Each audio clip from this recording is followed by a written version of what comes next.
Днес идваме точно на Витошка и на НДК, за да заговорим 10 човека с много важни въпроси. Било то за себеразвитие, било то за любов, било то за каквото се сетите. Продължете да гледате.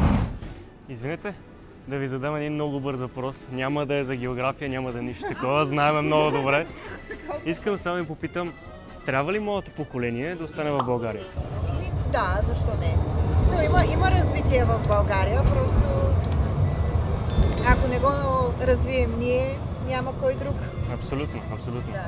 Вашето мнение?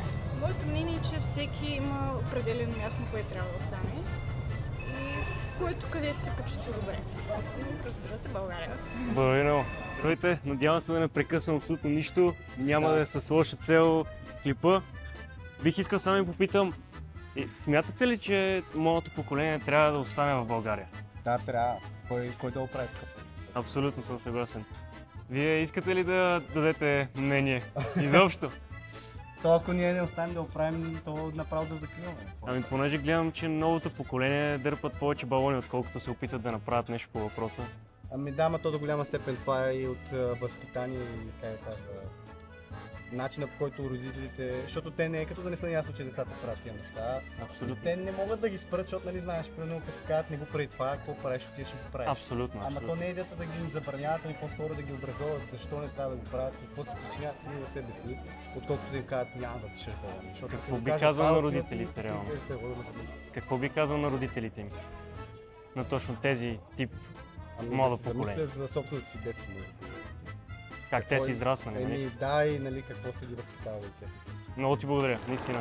Бих искал да ви задам един много бърз въпрос. Чакай, добре, слушай. Благодаря ви много, въпреки всичко, за времето, което ще ми отделите. Въпросът е, трябва ли бащата да бъде глава на семейството?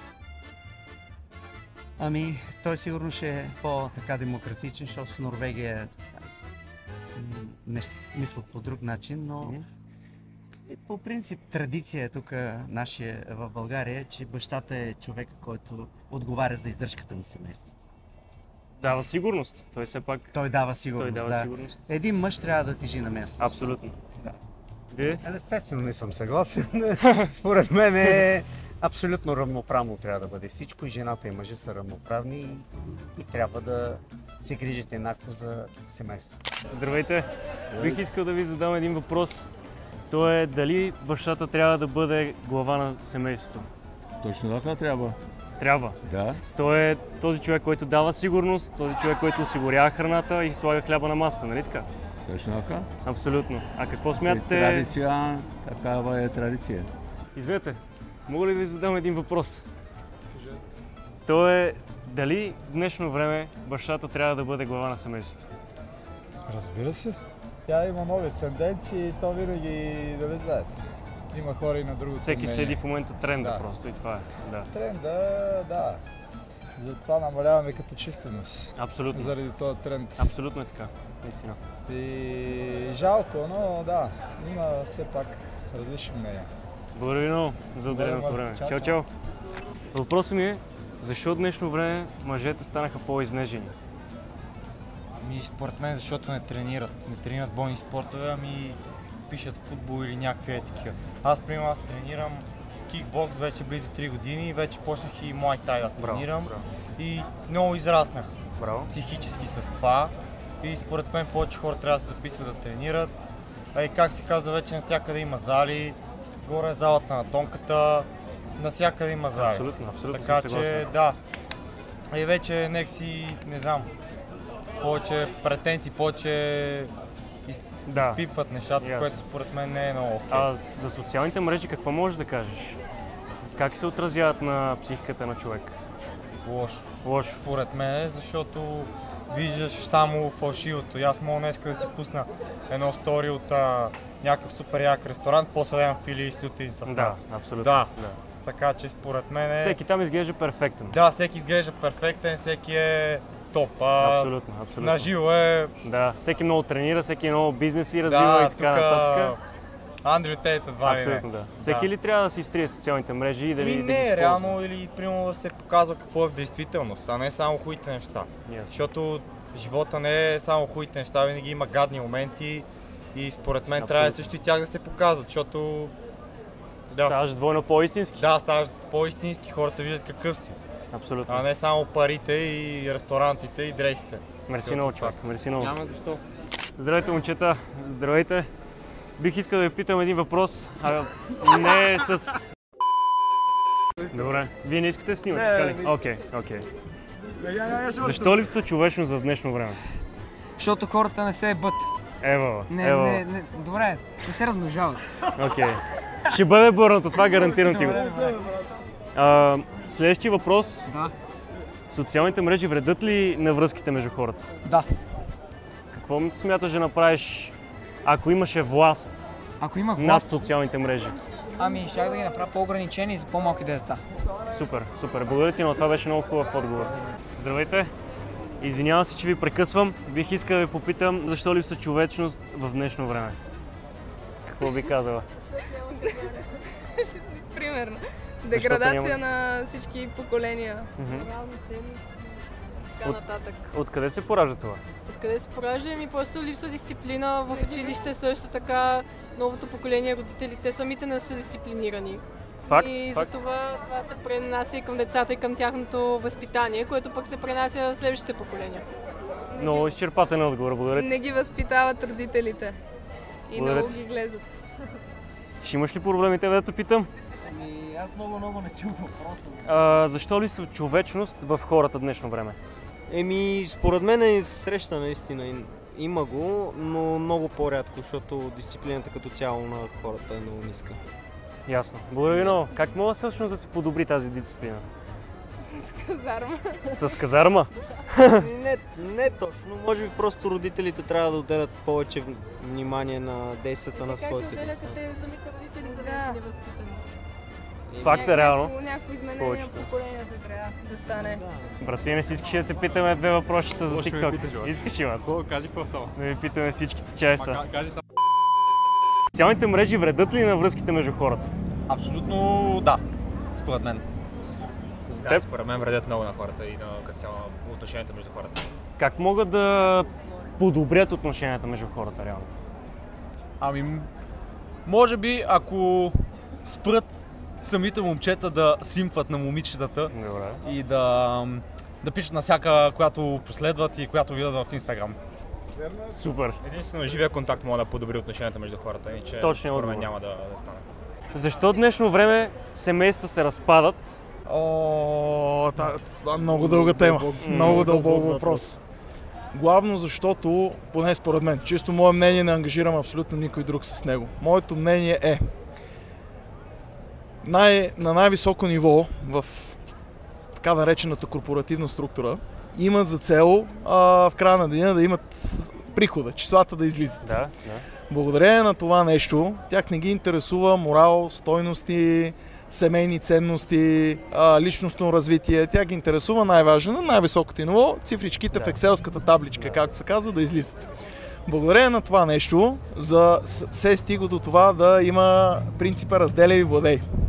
Благодарение на този принцип разделяй и владей се стига до различни, как да ги наречеме, сблъсъци на интереси, което е поредено главно от така наречения капитализъм или скрит под името демокрация, поне според мен. Така си мисля аз. И оттам принципа разделя и владей, чрез религия, чрез тероризъм, без значение от коя религия, защото имаме примери от всички страни. За жалост, така наречените проблеми за борбата с джендър и полове, което също е точно така. Аз съм човек, който по принцип е за традиционното семейство, така съм израснал, така сме израсли тук в България. Това е просто моето скромно мнение. Супер, благодаря ти много. Ами аз искам само да добавя, че освен това вече прекалено много хората наблягат точно на ценностни системи, на морална система, кой каква кола кара, какви дрехи носи, материализма като цяло. И вече когато срещаш някой веднага се хвърляш да тръгнеш с него, примерно, и не си готов на това да запазиш своята гледна точка, своите принципи, защото принципите все повече почват да се пренебрегват. Абсолютно. И това е като цяло. Трябва ли се върне казармата? Не мисля, че трябва да се върне казармата. Защо?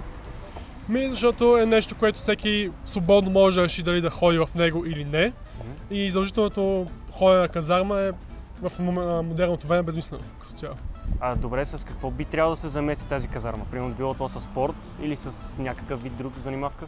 Защо трябва да замества? В смисъл има достатъчно много часове по физическо, в университета има спортове, по различни спортове. Мисля, защо трябва да замества нещо? Защото повечето мъже станаха по-изнежени. И в днешно време това е най-големия проблем. В смисъл такъв? Това не мисля, че е толкова поради липсата на казарма. Мисля, както знаем, още от древнорийско време в казармата се случва и такива специални неща, да. Така че не мисля, че поради липсата на казарма, а по-скоро заради социалните мрежи. Мисля и заради нещата, които случват там. Не защото няма казарма или не, тя няма да промени нищо. Много изчерпателен отговор, много ти благодаря. Наистина. Ако ти си млад и искаш да създадеш нещо свое, като бизнес или някакъв вид себеразвитие или personal бранд, то ти трябва да влезеш в този Дискорд, защото всеки би ти помогнал там. Затова запиши се от линка в описанието. Въпросът ми е, защо в днешно време младите страдат все повече от депресия? Според мен е многопластов този въпрос. Едно от нещата най-вероятно сме по-разглезени от минали поколения. Може би липса на физическа активност, в някакъв смисъл. И бих казал, че времената са много изискуеми от гледна точка на кариера и подобни неща, да се докажеш все едно. И това може би комбинацията тази разглезеност и не чак толкова да си свикнал да действаш и също време да изискват от тебе да градиш някаква кариера. Абсолютно. Много точен отговор, наистина много точен. Вие какво може да кажете по темата? Аз мисля, че наистина се изисква много да пораснете бързо. Ние имахме повече време да навлеземе в големия живот. И мисля, че има малко липса на общуване между вас, което да е малко по-пълноценно. И оттам може някакво чувство за самота, за изолираност. Да. Абсолютно е така, реално. Абсолютно е така. Ние много все по-бързо с социалните мрежи, особено израстваме. Дори от 9 годишни вече са ходили по дискотеки, дърпат балони, пушат цигари, което само говори по себе си. И наистина общуването между връстниците не е така пълноценно. Абсолютно. Така го виждам. Абсолютно е така, абсолютно така. Няма основа някаква стабилна. Абсолютно.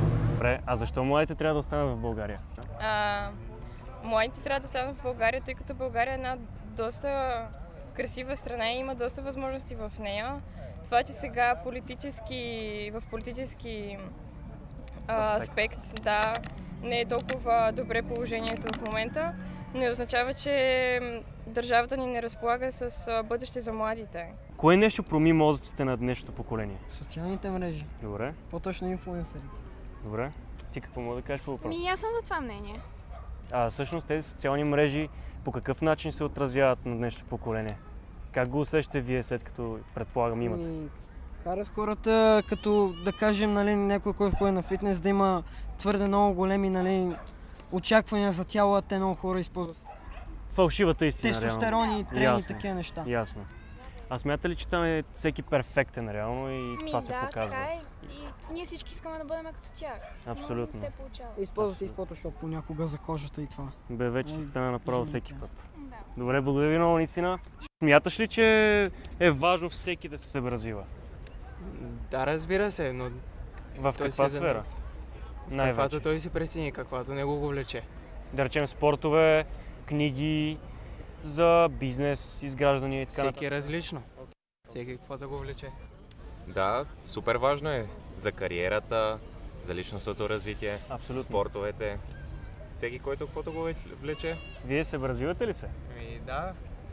С какво? Спорт предимно, не изключваме и ученето.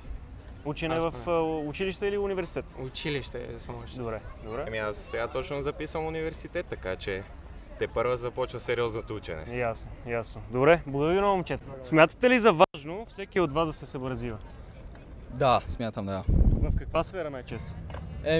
Като цяло можеш да си в финансова сфера. Добре. Също може, в бизнес, в тялото да си го градиш, смисъл да тренираш за тяло, като цяло хубаво да се развива човек. Супер. Във всякакви аспекти, да. Какво е нещо, което би казал на някого, който те първо започва да се себеразвива?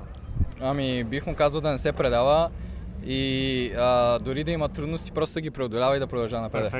Перфектен. Бих казал, че трябва всякъде, в тялото, в мозъка, в всичко. Не трябва да се отказваш, не трябва да спираш В смисъл, трябва да гледаш целите си и да не се отказваш. Благодаря ти много. Аз бих казала, че е хубаво човек да прави това, което иска и това, което му доставя удоволствие. Нали, в това дали в себе си, да гони си и така нататък. Благодаря ти много. Бих казал, винаги главата горе, да не се отказва и че има надежда в най-слабите моменти. Благодаря ти много, наистина. Според мен той трябва да се развива в каквото го кефи и като цяло да не слуша мнението на другите, защото ще има винаги хора, които ще те плюят. Абсолютно е така. Здравейте! Въпрос е дали смяташ за важно всеки да се развива? Разбира се. Това е може би най-важното нещо, заради което живеем и няма друг смисъл на живота, според мен. А защо е нужно абсолютно всеки да прави всеки ден като навик нещо, с което да се подобрява? Чак всеки ден не е. Мисля, трябва да е някаква по-голяма цел, която постепенно да се развива. Примерно, ако целта ти е да да натрупаш пари, да създадеш семейство, няма как да става от всеки ден по-малко. Става изведнъж, просто се подготвяш за тези неща. Абсолютно. А какво смяташ, между другото, за емоционалността на мъжете в днешно време? Това е много трудно е наистина. Защото тъй като... те са по-емоционални вече от жените станаха повечето. Което принципно не е приятно, не е и правилно, но пък от друга страна всички сме хора и ясно. Би трябвало да се разбира. Сега мъжете никога не плачат, мисля, че е клише. Въпросът е да не го правят явно. Абсолютно. Абсолютно. Много съм съгласен с това, което казваш. А смяташ ли, че един мъж не трябва никога да плаче пред жена си? Зависи колко гадно нещо се е случило, но по-скоро не. По-скоро не трябва, тъй като той трябва да е опора на жена си, не тя на него. Абсолютно. Много ти благодаря наистина. Аз също.